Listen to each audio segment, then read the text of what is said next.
నమస్తే. ఇప్పుడు మీరు చూడబోతున్న వీడియో ఖచ్చితంగా మీకు ఉపయోగపడుతుంది, నచ్చుతుంది కూడా. మరి మీకు నచ్చిన విషయం నాకు తెలియాలి అంటే ఈ వీడియోని మీరు లైక్ చేయాలి, షేర్ చేయాలి, అలాగే మన ఛానల్‌ని సబ్స్క్రైబ్ చేయాలి. మీ సపోర్ట్‌ని నాకు అందిస్తారు కదూ! ఓకే. ఇప్పుడు వీడియోని స్టార్ట్ చేద్దాం. నమస్తే. Welcome to our channel. నేను కుప్పా పద్మిని. ప్రస్తుతంతో పాటు ప్రముఖ ఆధ్యాత్మికవేత్త, ప్రముఖ న్యూమరాలజిస్ట్ లక్ష్మీ నరసింహస్వామి ఉపాసకురాలు శ్రీమతి స్రవంతి గారు మనతో పాటు ఉన్నారు. మాట్లాడదాం. నమస్తే అక్క. నమస్తే పద్మిని. అక్క భలే ఉన్నారు సరస్వతీదేవి చీరతో కదా. నవరాత్రులు సరస్వతీదేవి సరస్వతి అమ్మవారి కట్టించాము. సరస్వతి అంటే సరస్వతి. అద్భుతం అక్క. అక్క దురదృష్టం మనల్ని వెంటాడుతుంది అని జనరల్ గా ఇది కామన్ గా వినిపించేటటువంటి మాట. మమ్మల్ని దురదృష్టం వెంటాడుతుందండి, ఎలాగా ఏ జన్మలో చేసుకున్నదో తెలియదు కానీ ఎప్పుడు చూసినా ఈ దురదృష్టమే ఫస్ట్ ఉంటుంది అని అంటూ ఉంటారు. దాన్ని దూరం చేసుకునేటటువంటి మార్గాలు అనేకం, కానీ కరెక్ట్ గా చేసిన వెంటనే పని అయిపోయేటటువంటి మార్గాలు మీరు చెప్తే బాగుంటుంది అక్క.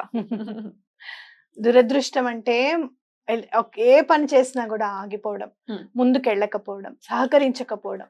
ఎవరికైనా మనం వేరే వాళ్ళకి అదే పని అప్పచెప్తే వాళ్ళకి అయిపోతుంది. వాళ్ళు ఎలా చేయాలో చెప్తూ ఉన్నాం అనుకో, వాళ్ళకి అయిపోతుంది. మనకెందుకు అవ్వట్లేదా అనేది మనకు అర్థం కాదు.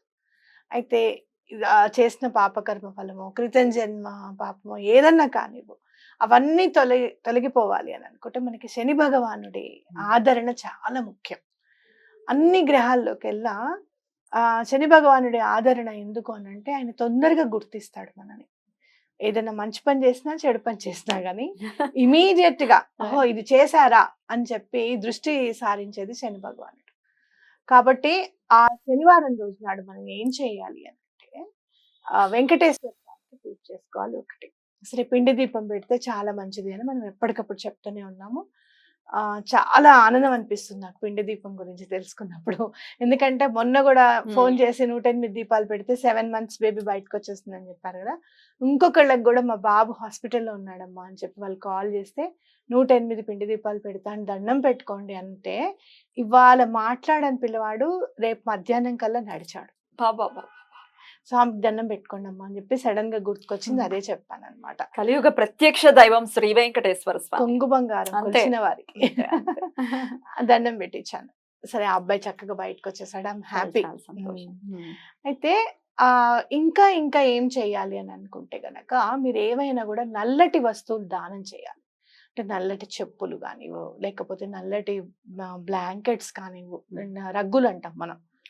ఇప్పుడంటే మనకి బాగా ఈ మెత్తటి రగ్గులు వచ్చేసాయి కానీ యాక్చువల్ గా అయితే మనకి నల్లటివి కంబళీలు ఉండేవి.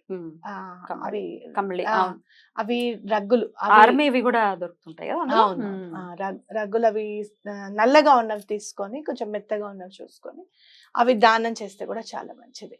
ఇంకా నల్లవి నువ్వులు దానం చేయడం. నువ్వులు దానం చేసేటప్పుడు మీరు బ్రాహ్మడికి ఇచ్చేటప్పుడు ఒక 11 రూపాయల దక్షిణ లేకపోతే 101 రూపాయల దక్షిణ పెట్టి ఇవ్వడం అనేది కూడా చాలా ఇంపార్టెంట్.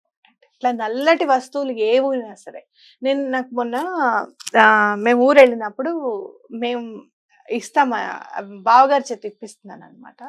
నల్లవి ఏ విధానం చేయాలని ఏవి కనపడకపోతే నల్ల కీ చైన్స్ కనపడ్డాయి. ఎవరికైనా అవసరమే కదా కీ చైన్ కూడా. కీ చైన్, అందులో కీ చైన్ అంటే ఇనపని భగవానుడు సూచిస్తాడు. అద్భుతంగా కీ చైన్స్ ఇచ్చేసేయండి. ఇచ్చారా? ఇచ్చేసా. అంటే మనం ఇయ్యాలి అనేది ఖచ్చితంగా ఎక్కడున్నా సరే మనం ఇవ్వాలి అనేది మనం నిర్ణయించుకొని ఆ పని చేసేయడం అనేది చాలా ఇంపార్టెంట్ అనమాట. కాబట్టి ఇలా నల్లటి వస్తువులు దానం చేస్తే నెమ్మదిగా దురదృష్టం అనేది దూరం అవుతుంది అనేది మనకు అర్థమవుతుంది. పిండి దీపానికి ఉన్న విశిష్టత ఏంటంటే స్వామివారి ప్రత్యక్షంగా స్వామివారిని మనమే తయారు చేసుకొని బొట్టు పెట్టి ఆహ్వానించినట్టే, ఇంకా లక్ష్మీదేవిని కానీ అటు వెంకటేశ్వర స్వామిని కానీ. కాబట్టి తప్పకుండా ఎలాంటి సమస్యలైనా తొలగిపోతాయి. అలాగే పిండి దీపాన్ని మీరు తీసుకొని వెళ్ళి బయట చెట్లలో పెడతాం మనం. చీమలకి వాటి ఆహారం అవుతే కనుక మనకి ఆర్థిక ఇబ్బందులు చాలా తొందరగా తొలగిపోవడానికి ఆస్కారం ఉంటుంది.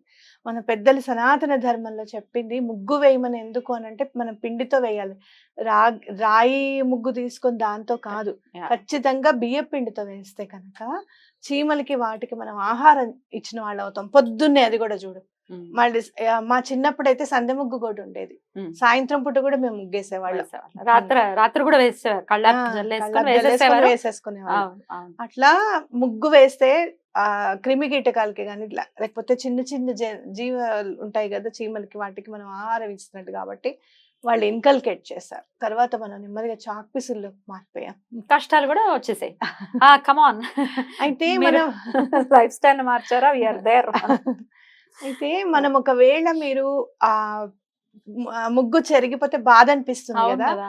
నాకేమనిపించిందంటే మొన్న చిన్న చిన్న ప్లేట్స్ తీసుకున్నాను నేను, ఇట్లా ముగ్గు ఇట్లా వేస్తే డిజైన్ పడిపోతుంది చూడు, ఆ ప్లేట్స్ తీసుకున్నా. అవి ఏం చేస్తున్నా అంటే గుమ్మం పక్కన ఇటొకటి రోజు వేస్తున్నా బియ్య పిండితో, తులసి చెట్టు దగ్గర వేస్తున్నా. దానివల్ల మనం చక్కగా పిండితో ముగ్గు వేసామన్న తృప్తి ఉంటుంది మనకి, అవునా?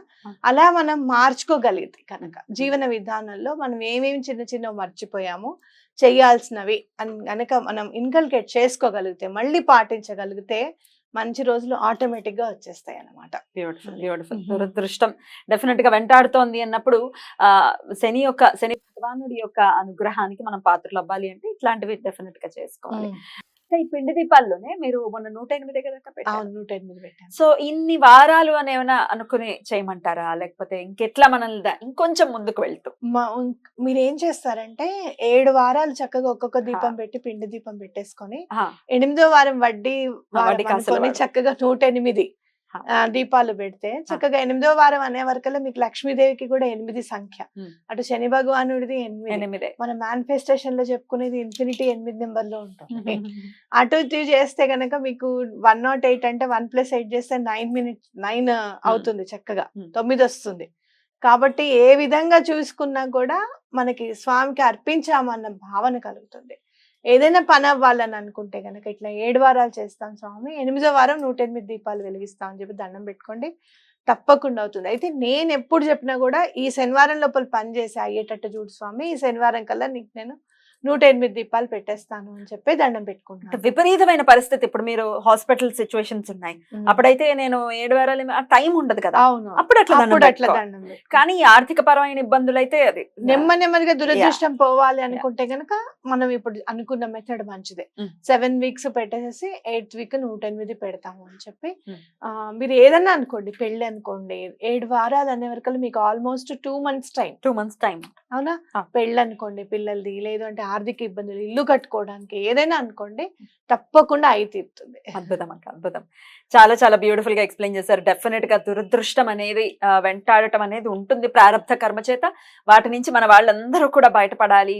అది ప్రత్యక్ష దైవం అయినటువంటి, కలియుగ ప్రత్యక్ష దైవం అయినటువంటి విష్ణుమూర్తి ఖచ్చితంగా మనల్ని ఆ విధంగా బయటికి పడేసి చాలా చాలా ఆయన కృపను మనకు అందించాలని మనస్ఫూర్తిగా కోరుకుంటూ, thank you so very much అక్క. నమస్తే.